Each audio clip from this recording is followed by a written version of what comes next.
چابیوں کو بڑے بڑے پہلوان بڑی مشکل سے اٹھاتے تھے۔ قارون جب کپڑا پہن کر کے نکلتا تھا، جب سج سنور کر کے نکلتا تھا، تو قارون کی قوم کے لوگ کہتے تھے یا لیت لنا مثل ما اوتی یا قارون، کاش ہمارے پاس بھی اتنی دھن دولت ہوتی، ہمارے پاس بھی اتنا پیسہ ہوتا جو قارون کے پاس ہے، ہمارے پاس بھی قارون کے جیسا کپڑا ہوتا، ہمارے پاس بھی قارون کے جیسی دولت ہوتی۔ او میری پیاری ماں بہنوں، آج دوسروں کے کپڑے دیکھ کر کے تم اپنے شوہروں کو آ کر کے سناتی ہو میری سہیلی نے ایسا کپڑا خریدا، میری پڑوسن نے ایسا کپڑا خریدا، میری سہیلی کے شوہر نے اس کو ناک کی کیل دلائی، اس کو کان کی ایئر رنگ دلائی۔ تم کو اس سے کوئی مطلب نہیں، شوہر بیچارہ کہاں کہاں سے کما کر کے تمہاری گھر گرہستی جٹا رہا ہے، تمہارا پریوار چلا رہا ہے، تم دوسروں کا کپڑا اور دوسروں کا زیور دیکھ کر کے اپنے شوہروں کو پریشان کرتی ہو۔ اور میں نے تو یہاں تک دیکھا کتنی عورتیں ایسی ہیں، شوہر بیچارہ کہتا ہے میں کیا کروں، میں تو معمولی دکاندار ہوں، 500 روپے روزانہ کماتا ہوں، جو کماتا ہوں اتنا میرا خرچ ہے، میں کہاں سے تیرے سونے کا زیور بنواؤں، میں کہاں سے تیرے ہاتھوں میں سونے کی چوڑی لا کر کے دوں۔ تو بیوی کہتی ہے مجھے اس سے کوئی مطلب نہیں، تم چوری کرو، تم ڈاکہ ڈالو، لیکن مجھے سونے کی چوڑی لا کر کے دو۔ کتنی بیویاں ہیں جو اپنے شوہروں کو حرام کمائی کھانے پر مجبور کرتی ہیں۔ میری پیاری ماں بہنوں، مجھے اچھی طریقے سے سیمانچل کے جلسوں کا پتہ ہے، پنڈال میں جتنی عورتیں اس سے زیادہ تو آپ کو سڑکوں پر مل جائیں گی۔ مجھے اچھی طریقے سے پتہ ہے کہ آپ جلسوں کے اندر بھی کیا مزاج آپ نے بنا کر کے رکھا ہے۔ اللہ کے واسطے میری پیاری ماں بہنوں، کبھی اگر موقع ملے تو اپنے نبی کی بیویوں کے حالات بھی جا کر کے دیکھ لینا، انہوں نے کیسی زندگی گزاری ہے، انہوں نے کیا کھایا ہے، انہوں نے کیا پہنا ہے، ان کی زندگی کیسی گزری ہے۔ ذرا نبی کے پریوار کی زندگی بھی آپ اٹھا کے دیکھو۔ اماں عائشہ میرے نبی کی بیوی ہیں، ہم سب کی ماں ہیں۔ اماں عائشہ اپنے بھانجے سے کہتی ہیں کہ اے میرے بھانجے عروہ، ہم 2 مہینے تک ہمارے گھر میں چولہا نہیں جلتا تھا، 2 مہینے کا چاند ہم دیکھ لیتے تھے۔ وَمَا يُوقَدُ فِي أَبْيَاتِ رَسُولِ اللَّهِ صلی اللہ علیہ وسلم نار، اللہ کے نبی کے گھر میں چولہا نہیں جلتا تھا۔ عروہ نے پوچھا خالہ جان، جب چولہا نہیں جلتا تھا تو آپ لوگ کیا کھاتے تھے، کیسے آپ کی زندگی گزرتی تھی؟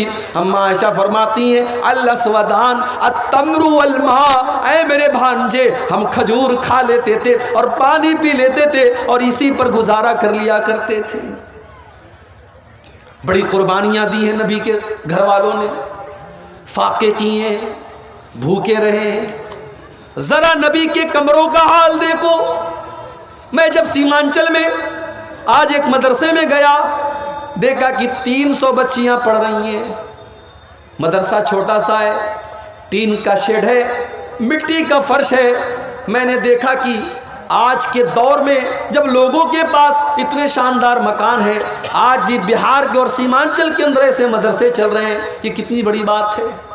مجھے اللہ کے نبی کے کمروں کی یاد آئی جس کا ذکر حدیث کی کتابوں میں کیا گیا۔ نبی کے کمرے کیسے تھے؟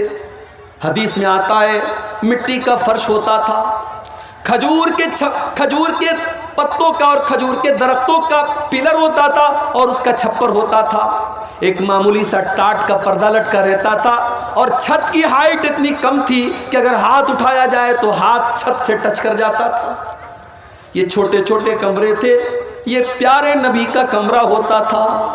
یہ کمرے چھوٹے تھے، اس میں کوئی ماربل نہیں تھا، اس میں کوئی لائٹنگ نہیں تھی، اس میں کوئی ڈیکوریشن نہیں تھا، اس میں کوئی دنیا کے اعتبار سے کوئی خوبصورتی نہیں تھی، مگر اس کمرے کی یہ خاصیت تھی، یہاں پہ قرآن کی آیتیں نازل ہوا کرتی تھی، یہاں جبریل امین آیا کرتے تھے، یہاں اللہ کا فرشتہ آیا کرتا تھا، یہاں اللہ کے پیارے نبی سویا کرتے تھے۔ جب عبد الملک بن مروان کا دور آیا، اور مسجد نبوی کو جب اور لمبا چوڑا کیا جانے لگا، جب اس کے وستار کی یوجنا بنائی گئی تو یہ طے کیا گیا کہ اللہ کے نبی کے کمروں کو توڑ دیا جائے۔ اس زمانے میں حضرت سعید ابن مسیب زندہ تھے جو بہت بڑے تابعی تھے، انہوں نے کہا اے کاش میرے بس میں ہوتا تو میں منع کر دیتا کہ او لوگو اللہ کے نبی کے ان کمروں کو نہ توڑو، اللہ کے نبی کے ان کمروں کو ان کے حال پر رہنے دو، تاکہ آنے والی نسلیں دیکھے کہ جناب محمد الرسول اللہ کی بیویوں نے کیسے کمروں میں زندگی گزاری ہے، تاکہ آنے والی نسلیں دیکھیں کہ ان کے نبی نے کیسی زندگی گزاری ہے۔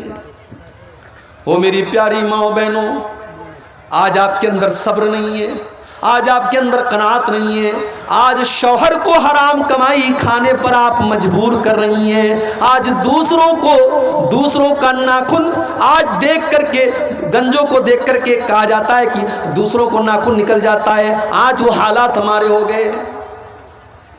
دوسروں کی دولت دیکھ کر کے، دوسروں کے زیورات دیکھ کر کے، دوسروں کے کپڑے دیکھ کر کے ہمارے پیٹ میں درد ہونے لگتا ہے۔ اللہ کے نبی کی بیویوں نے ایک مرتبہ آپس میں میٹنگ کی، کہا کہ لوگوں کے گھروں میں تو بڑا پیسہ آ رہا ہے اور ہمیں وہی سوکھی روٹی مل رہی ہے، ہمیں جو کی روٹی مل رہی ہے، ہمارے پاس وہی پرانا کپڑا ہے، ہمارے پاس چھوٹے چھوٹے کمرے ہیں۔ اللہ کے نبی کی بیویاں اللہ کے پیارے نبی کے پاس آتی ہیں اور کہتی ہیں کہ اے اللہ کے نبی اب ہمارا خرچہ بھی کچھ بڑھنا چاہیے، اب ہماری آمدنی بھی کچھ بڑھنی چاہیے۔ اے اللہ کے نبی قیصر و کسریٰ کی جو بیگم ہیں ان کے تو بڑے ٹھاٹ باٹ ہیں، اے اللہ کے نبی ہم تو آپ کی بیویاں ہیں، ہم تو اس امت کی سب سے زیادہ عزت والی عورتیں ہیں، ہماری زندگی میں اور ہماری لائف اسٹائل میں بھی کچھ عیش و آرام آنا چاہیے۔ اے اللہ کے نبی ہمیں سال میں جو خرچہ دیا جاتا ہے اس خرچے میں کچھ اضافہ ہونا چاہیے۔ ظاہر ہے نبی کی بیویوں نے اگر یہ ڈیمانڈ کی تو غلط تو نہیں تھی، ان کا حق تھا، ان کا ادھیکار تھا، مگر اللہ نے قرآن کی آیت نازل کر دی، اللہ نے سورہ احزاب کی آیت نمبر 27 اور 28 نازل کر دی، یا ایھا النبی قل لازواجک ان کنتن تردن الحیات الدنیا وزینتها فتعالین امتعکن واسرحکن سراحا جمیلا۔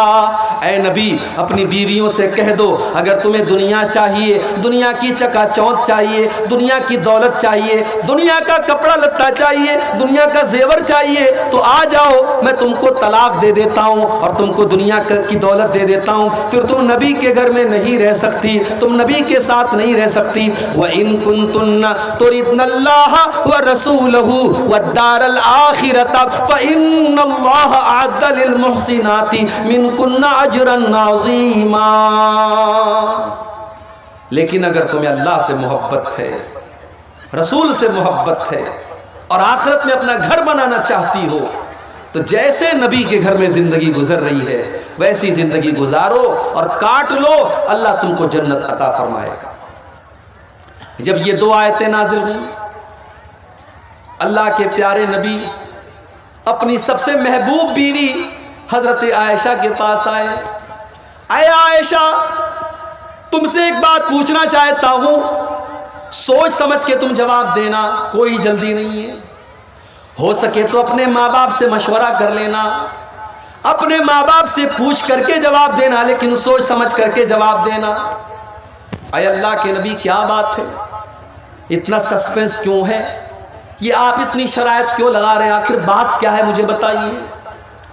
اللہ کے پیارے نبی نے قرآن کی یہی دونوں آیتیں پڑھ کر کے سنا دی، اے عائشہ اللہ تعالیٰ تم کو چوائس دے رہا ہے، یا تو تم دنیا کی دولت لے لو لیکن نبی کو چھوڑ کے چلی جاؤ، اور یا تو نبی کے ساتھ پریشانی اٹھا لو، تم کو آخرت کی نعمتیں مل جائیں گی۔ اے عائشہ تم بتاؤ تمہاری چوائس کیا ہے، تم کیا چاہتی ہو؟ او میری پیاری ماں بہنوں، میں قربان جاؤں اپنی ماں کے اوپر، میں قربان جاؤں اما عائشہ کے اوپر۔ اما عائشہ نے ایک سیکنڈ بھی دیر نہیں کی، ایک سیکنڈ بھی دیر نہیں کی اور فوراً کہہ دیا، اے اللہ کے نبی اخترت اللہ ورسولہ والدار الآخرہ۔ اے اللہ کے نبی میرا جواب بالکل کلیئر ہے، مجھے دنیا نہیں چاہیے، مجھے دنیا کا عیش و آرام نہیں چاہیے۔ اے اللہ کے نبی میں دنیا کی دولت کو ٹھوکر مارتی ہوں جو آپ کو چھوڑ کر کے مجھے دنیا کی دولت ملے۔ اے اللہ کے نبی مجھے تو اللہ چاہیے، مجھے تو تو اللہ کا رسول چاہیے, مجھے تو آخرت میں اپنا گھر بنانا ہے. اے اللہ کے نبی, میں اپنی ڈیمانڈ واپس لیتی ہوں, میں آپ کو چنتی ہوں, میں آپ کے ساتھ دنیا میں رہوں گی اور آخرت میں بھی رہوں گی. کبھی موقع ملے میری پیاری ماں بہن تو ذرا نبی اکرم کی بیویوں کے حالات آپ اٹھائیں. لڑکی کی شادی آپ کرتے ہیں, کیا دیکھتے ہیں آپ؟ لڑکا سرکاری نوکری میں ہے کہ نہیں ہے؟ لڑکا 50,000 روپیہ مہینہ کما رہا ہے کہ نہیں کما رہا ہے؟ لڑکی اگر آپ کی خوبصورت ہے تو آپ کو لڑکا بھی ایک دم خوبصورت چاہیے. دینداری آج کون پوچھتا ہے میرے بھائی؟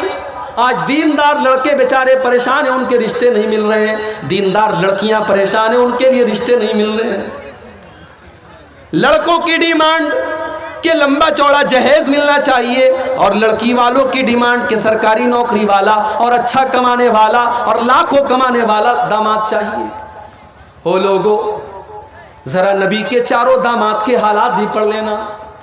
نبی کو بھی اللہ نے 4 بیٹیاں دی تھی, اور اللہ کے نبی نے 4 بیٹیوں کی شادی کی تھی. اور اللہ کی قسم, نبی کی 4 بیٹیوں کے نکاح میں کوئی بارات نہیں آئی, کوئی جہیز نہیں دیا گیا, کوئی ڈیمانڈ نہیں کی گئی, کوئی بینڈ باجا نہیں بجایا گیا, کوئی گیت نہیں گایا گیا, کوئی حرام کام نہیں کیا گیا. اور نبی نے رشتے میں